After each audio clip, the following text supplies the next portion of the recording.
Good morning, children. I'm with you today to teach you the first chapter from Vistas, The Third Level by Jack Finney.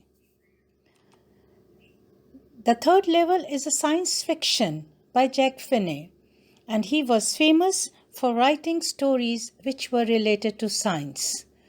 About the author, Walter Braden Jack Finney was an American writer. He is mainly known for his contributions to the science fiction genre. He was born in 1911 in USA.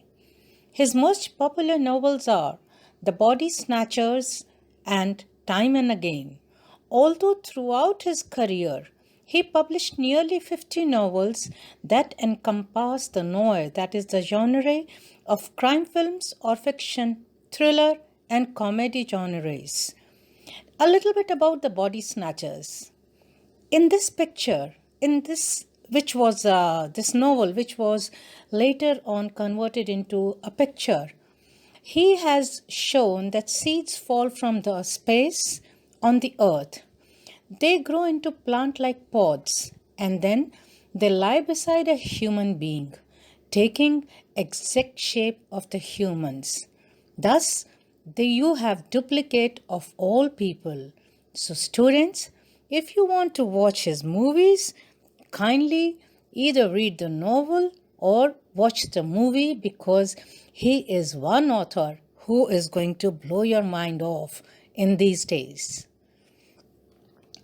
The theme of the lesson, that is the third level, is the present world is full of worries, war, trials, and unhappiness.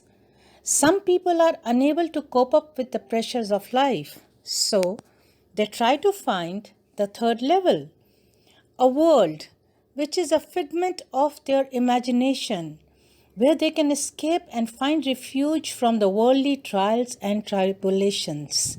And one such character, or the protagonist of the chapter, is Charlie. Charlie interweaves fantasy and reality. The third level was a medium of escape for Charlie. In fact, it perhaps never existed. He's an ordinary person who dresses up ordinarily. He has a wife and a regular job. He does realize that life in today's modern world is full of insecurity. Sometimes we do know that harsh realities make life unpleasant and even unbearable. So where Charlie is concerned, he tries to escape into a wishful world, into a world of dream and fantasy. In fact, when he confides to his friend, psychiatrist friend Sam, he calls it a walking dream wish fulfillment. And when Charlie tells him that third level exists at Grand Railway Station, Sam laughs it off and he says, it is what you are dreaming about, your wish which you want to be fulfilled. Hence, we do conclude that Charlie is an escapist by nature. However, in the story, we find there is an intersection of time and space. The two levels of Grand Station, where people catch the train to go to their workplace, are in present times. But the third level, which Charlie describes, is in 1819s. Charlie and his wife Louisa, they live in the present. Yet, he rushes to find an escape in the past. He rushes to exchange present-day currency with old currency from the bank because he feels that he has found the third level. One day when Charlie is walking home, he enters the Grand Station to catch a train. However, as he keeps walking, he suddenly finds himself all alone. He finds that there is no one behind him. And then he comes up across a stairs. As he moves up the stairs, to his amazement, he realizes it is the third level. And why did he conclude like this? Because he saw the newspaper at the stand, The World. It was of 1894. Then he saw the dresses of the people. They were dressed like the people used to dress up in 1890s. The hat, the cigar, the long tail coat, and the women in puffed up sleeves and long dresses. Even the architecture of the station was old. Everything belonged to 1890s. He rushes to the ticket counter to buy the ticket, but when he gives the money to the person simply asks him, "Are you trying to cheat me?" And then he realizes, oh, it is the old currency which he does not have. But nevertheless, he takes the money. He rushes out of the station because he's thrilled that he has been able to find the third level. Charlie rushes out and goes to the bank to exchange the currency and return, but he never finds the third level ever again. Charlie always wanted to go to Galesburg. It was his happy childhood memory because the place had big old houses. It had huge lawns. There were large trees. The life in Galesburg was pleasant, peaceful, and idyllic, totally in contrast with what he was experiencing in present-day world. Hence, Charlie always wanted to go back to Galesburg, and he had spoken about it to Sam. Another hobby which Charlie possessed was that he collected first-day stamps.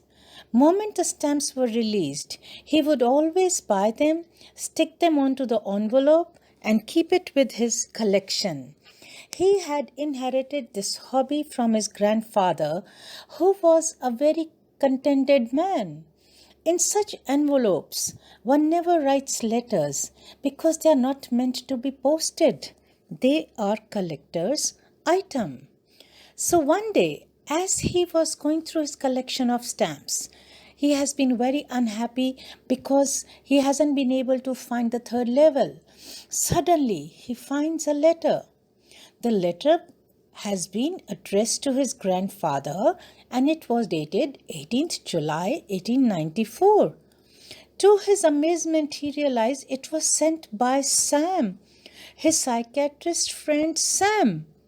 And Sam had written in the letter, he had asked Charlie to come to Galesburg along with his wife, where Sam was living now. Sam also mentioned that he was very happy at Galesburg, life was idyllic, and the people were warm and caring. So he requested Charlie and Louisa to join him as soon as possible.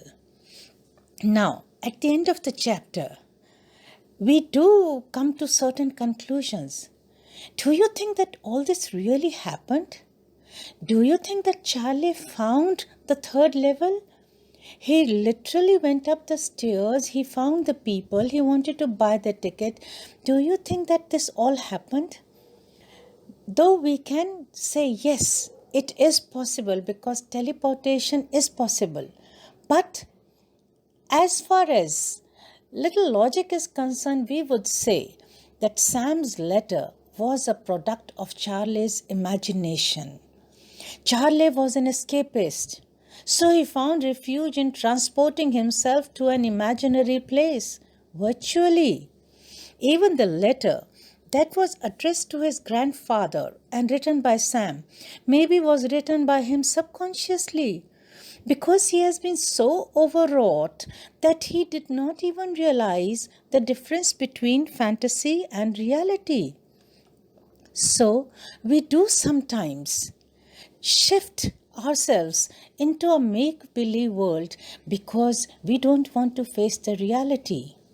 So what would be the conclusion? We can say that to overcome the anxieties and insecurities of the world, we must face them. We must cultivate a hobby. We should spend time with family members, go on trips, meditate and exercise. Reading not only gives us knowledge, but keeps us rooted to humanity. We should be able to relieve stress through meaningful interaction. Music, cinema. And even going to a park can relieve us from stress. Philately is a good hobby that keeps us connected to our culture and history. Thank you so much. See you soon. Goodbye and have a wonderful day.